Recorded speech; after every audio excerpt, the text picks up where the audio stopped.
I was not able to hear from them for a long while. I've just spoke to my mom just a few hours ago, about 2 hours ago. I think it's because she's my mother and she doesn't want me to feel the situation they are in. She just casually told me, we are fine. And I just started crying, asking about everyone because we stay closely with our relatives.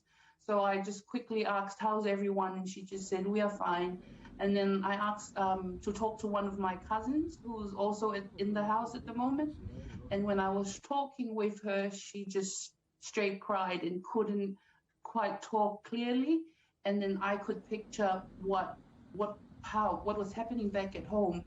She was crying, explaining the situation. And if I could drive home, I would already be driving home.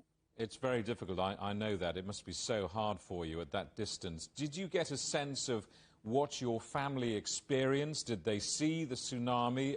Did they see the ash? Did they feel the volcano?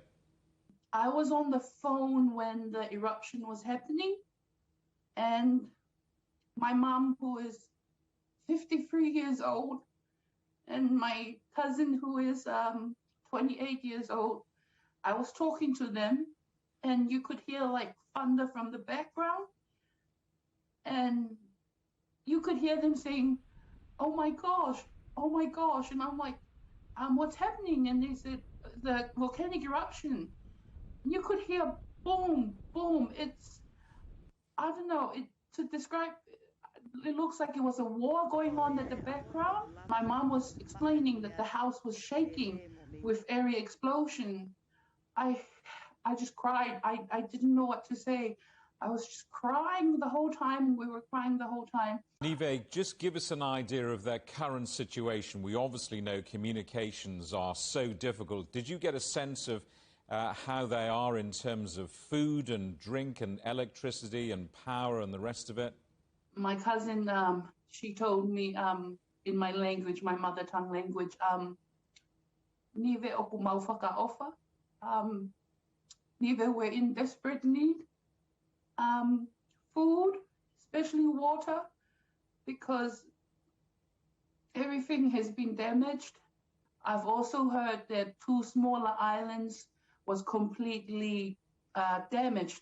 The community in these 2 smaller islands are coming on their way to the main island. And I don't know where they would be staying, so I do know that they will be needing shelter, tents. We have just recovered from Cyclone Kita about 3 years ago, which damaged a lot of properties in Tonga. My house is still half built. The roof was gone by then. It's still half built now when this happened. Tonga just needs help.